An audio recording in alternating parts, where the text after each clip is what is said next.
आदरणीय मित्रों, नमस्कार। चैनल में आपका स्वागत है, अभिनंदन है। आज का हमारा topic Uttar Pradesh revenue code 2006 के रेफरेंस में क्लासेज ऑफ टेन्यूर सेक्शन 74। तो इसमें हम कवर करने वाले हैं सेक्शन 74 से लेकर के 78 तक।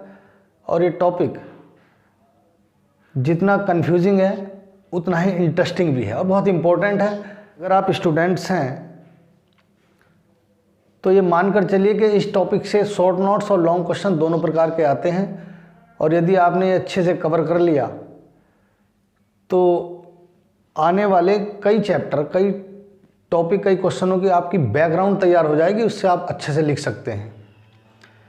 और यदि आप फार्मर्स हैं या रेवेन्यू से रिलेटेड कोई कर्मचारी हैं, इवन आप कोई अधिकारी हैं, रेवेन्यू ऑफिसर हैं, तो ये नॉलेज आपको होनी ही चाहिए। तो चलिए टॉपिक पर चलते हैं और आप थोड़ा सा पेशेंस रखिए, वीडियो को अंत तक देखिए, आपके सारे डाउट्स क्लियर हो जाएंगे, ऐसा मैं मानता हूँ। यदि आपने चैनल सब्सक्राइब नहीं किया है तो सब्सक्राइब कर लीजिए ताकि ये कानूनी वीडियो आप तक आसानी से पहुँचती रहे। तो चलिए हम स्टार्ट करते हैं। क्लासेस ऑफ टेन्यूर अर्थात खातेदारों का वर्गीकरण। हमारे यहाँ किसान कितने प्रकार के होते हैं उत्तर प्रदेश में, उनकी कैटेगरीज क्या हैं, ये और कन्फ्यूजिंग मैंने इसलिए बोला क्योंकि जब आप आसामी पट्टेदार कौन से होते हैं, सरकारी किराएदार, गवर्नमेंट लेसी कौन होते हैं, जब यहाँ तक आएंगे तो आपका सारे टॉपिक क्लियर हो जाएंगे। तो देखिए, हम क्लासेस ऑफ टेन्यूर को समझने से पहले थोड़ा सा इसके इतिहास में जाते हैं। ये जो उत्तर प्रदेश रेवेन्यू कोड 2006 जब बना तो ये दो बहुत महत्वपूर्ण एक्ट को समाप्त करके, उनके प्रावधानों को समाहित करके इसको बनाया गया। उनके नाम थे यूपीजेडए एंड एलआर एक्ट 1950 और दूसरा लैंड रेवेन्यू एक्ट 1901। देखिए, आज़ादी से पहले थोड़ा सा और पीछे जाते हैं, जो स्टेट गवर्नमेंट और जो कल्टीवेटर थे, जो काश्तकार थे, उनके बीच में जो इंटरमीडिएरी या मीडिएटर कह लीजिए होते थे, जिनको हम जमींदार बोलते थे। तो जो डायरेक्ट अधिकार किसानों के पास नहीं थे, उनका जो यूज था वो जमींदार करते थे। तो इसी जमींदारी प्रथा को समाप्त करने के लिए 1950 में यूपीजेडए एंड एलआर एक्ट आया। ये इंटरेस्टिंग बात आपके लिए ये है कि पहले 14 कैटेगरी किसानों की होती थी, फार्मर्स की, टेन्यूर्स की, उनको समाप्त करके 4 कैटेगरी में डिवाइड किया गया। और वे 4 कौन कौन सी है वो यहीं से ली गई हैं यूपीजेड। हालांकि वो एक बात अलग है कि उस समय जब जमींदारों ने ये एक्ट आया तो 1950 में लागू न होने का कारण कि जमींदारों ने बहुत सारे रिट, बहुत सारे पिटीशन हाई कोर्ट और सुप्रीम कोर्ट में दाखिल कर दिए। और उनका ग्राउंड ये था कि हमारे फंडामेंटल राइट को इनक्लोज किया जा रहा है, लिहाजा इसको असंवैधानिक घोषित किया जाए। तो सुप्रीम कोर्ट और माननीय हाई कोर्ट ने समय समय पर हालांकि उनको खारिज कर दिया। तो 1 जुलाई 1952 को जमींदारों के जो राइट्स थे वो स्टेट गवर्नमेंट में वेस्ट कर दिए गए। तो ये डेट इसलिए महत्वपूर्ण हो जाती है 1 जुलाई 1952। कई बार शॉर्ट नोट्स में एक आता है कि डेट ऑफ वेस्टिंग या वेस्टिंग ऑफ स्टेट क्या है, तो आप यहाँ से ये भी नोट कर लेंगे। और उसका परिणाम ये था कि इनको 14 कैटेगरी को 4 कैटेगरी में डिवाइड किया गया। पहले इसको समझना बड़ा कॉम्प्लिकेटेड था। इसमें क्लासेस ऑफ टेन्यूर सबसे पहले आता है भूमिधर विद ट्रांसफरेबल राइट, दूसरा आता है भूमिधर विद नॉन ट्रांसफरेबल राइट, तीसरा आता है असामी और चौथा गवर्नमेंट लेसी। तो सबसे पहले सेक्शन 75 में भूमिधर विद ट्रांसफरेबल राइट, इसकी बात करते हैं। देखिए, इनको हिंदी में संक्रमणीय भूमिधर भी कहा जाता है। और आप खतौनी यानी रेवेन्यू रिकॉर्ड का रिकॉर्ड्स ऑफ राइट जिसको हम बोलते हैं हिंदी में खतौनी या फर्द, जब आप लेते हैं अपनी, तो उस पर लिखा रहता है कि किस कैटेगरी का भूमिधर है, संक्रमणीय भूमिधर अधिकार वाला भूमिधर या असंक्रमणीय अधिकार वाला भूमिधर। तो बेसिकली उत्तर प्रदेश में सबसे ज़्यादा इस ही कैटेगरी के संक्रमणीय भूमिधर वाले ही किसान हैं। और इसमें ये सुपीरियर कैटेगरी कहलाती है। जहाँ तक क्लासेस का सवाल है किसानों की, इनके अधिकार परमानेंट अधिकार होते हैं, यानी एक बार अगर स्टेट ने जो अधिकार दे दिए फिर वो इसको वापस नहीं कर सकती। तो इसकी डेफिनेशन इस तरह से समझ लेंगे, ऐसा भूमिधर, ऐसा किसान जो अपनी भूमि को ट्रांसफ़र करने का राइट रखता है, अर्थात वो बेच सकता है, गिफ्ट कर सकता है, किसी को दान दे सकता है, एग्रीमेंट कर सकता है, बिल कर सकता है, वसीयत कर सकता है। तो ऐसा जो किसान है वो संक्रमणीय भूमिधर की श्रेणी में आता है। एक बात।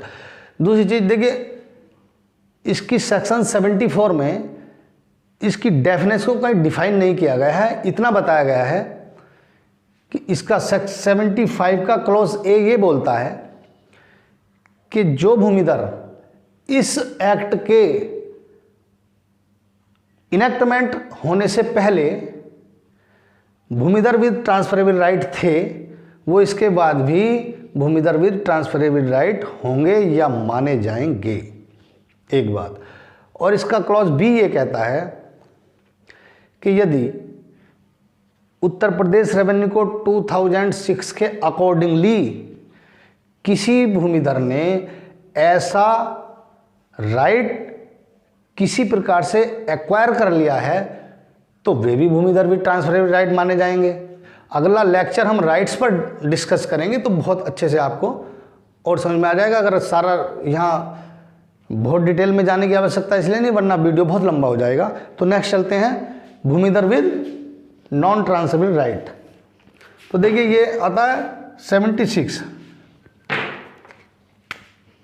ये आता है number 2, bhumidhar with non transferable right.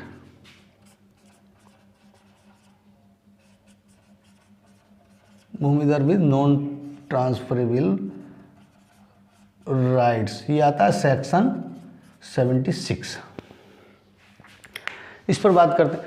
तो जैसा कि इसको असंक्रमणीय भूमिधर कहते हैं, और जैसा कि इसके नाम से ही पता चल रहा है कि नॉन ट्रांसफरेबल राइट, जो फार्मर्स अपनी भूमि को, जिनको ट्रांसफ़र करने का अधिकार नहीं होता, वो केवल इस भूमि उनको यूज़ करने के लिए दी जाती है, खेती करने के लिए दी गई होती है, तो ऐसे भूमिधर विद नॉन ट्रांसफरेबल राइट होते हैं या माने जाते हैं। अर्थात जो अपनी भूमि को सेल नहीं कर सकते, बैनामा या एग्रीमेंट नहीं कर सकते, गिफ्ट नहीं कर सकते, वसीयत नहीं कर सकते, एग्रीमेंट नहीं कर सकते, वो इस श्रेणी के भूमिधर होते हैं।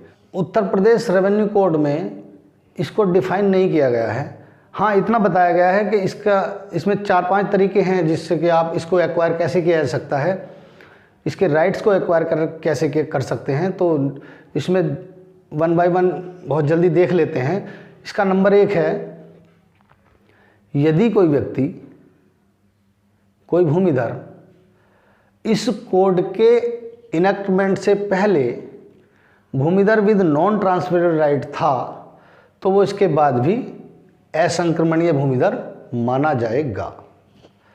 दूसरा, यदि इस कोड के इनेक्टमेंट के बाद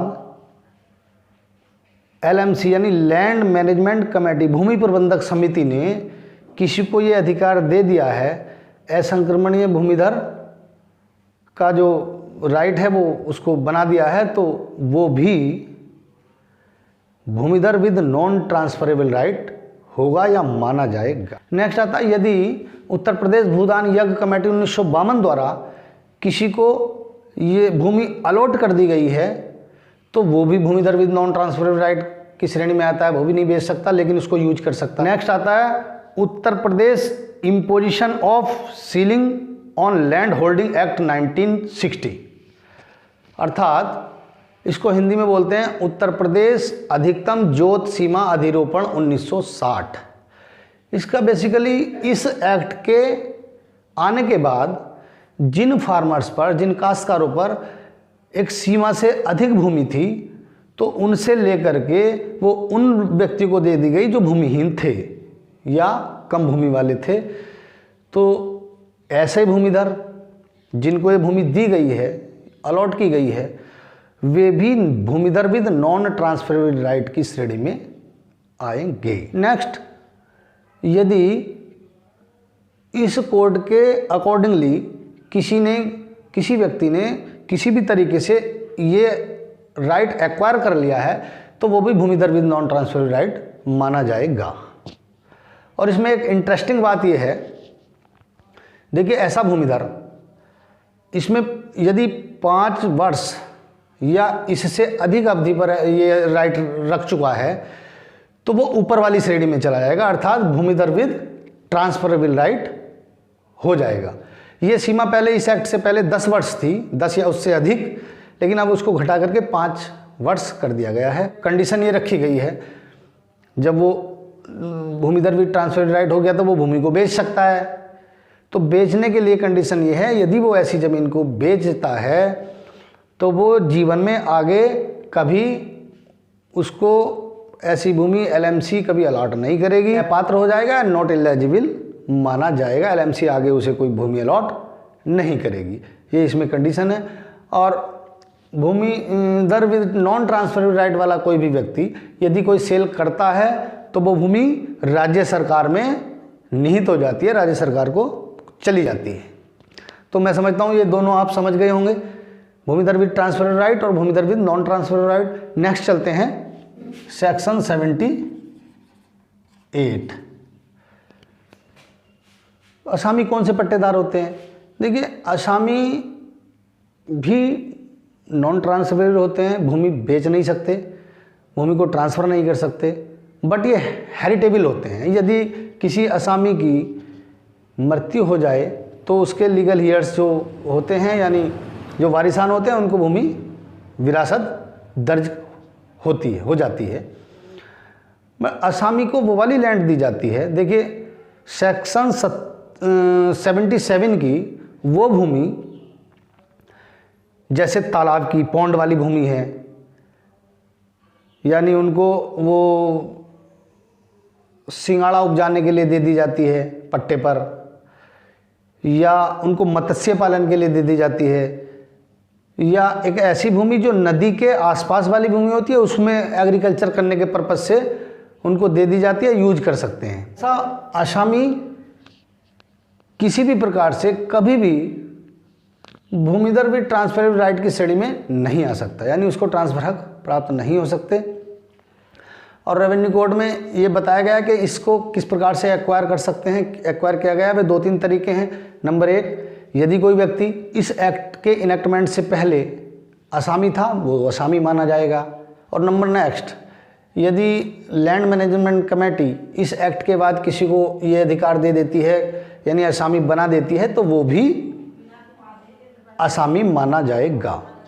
और तीसरी बात इसमें एक इम्पॉर्टेंट ये है, यदि कोई फार्मर्स, कोई भूमिधर विद ट्रांसफरेबल राइट रखने वाला भूमिधर, संक्रमणीय श्रेणी 1 वाला भूमिधर, यदि किसी को अपनी भूमि असामी बनाकर दे देता है, तो वो भी इस कोड के अनुसार असामी पट्टेदार माना जाएगा। कहते हैं गवर्नमेंट लेसी, यानी सरकारी किराएदार।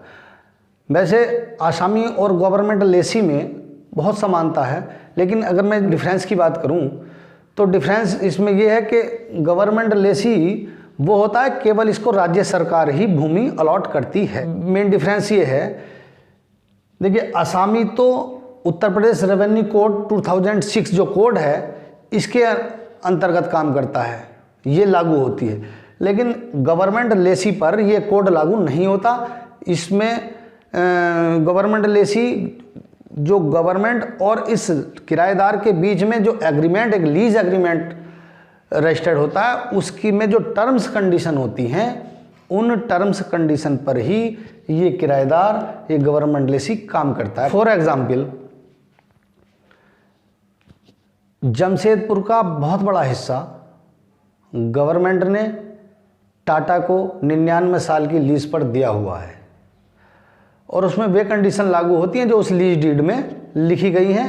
उसमें यूपीआरसी 2006 लागू नहीं करता। यदि उसमें ये लिखा गया है कि ये लेजी उसको एग्रीकल्चर पर्पज़ के से यूज करेगा और वो किसी और काम का प्रयोग करता है, मान लिया कुछ कमर्शियल या फैक्ट्री लगा लेता है, तो वो उसका इजेक्टमेंट हो जाएगा। और यदि उसने पहले से ही मेंशन किया हुआ है कि वो उसको इंडस्ट्रियल पर्पज़ से यूज करेगा तो फिर वो उसको इंडस्ट्रियल पर्पज़ से यूज कर सकता है। तो मैं समझता हूँ गवर्नमेंट लेसी आसामी आप समझ गए होंगे और ये पूरा टॉपिक आपको क्लियर हो गया होगा, कोई सारे डाउट आपके क्लियर हुए होंगे। तो if you have any query, doubt and suggestion तो please marks in comments. Thank you for watching the video. Thank you so much.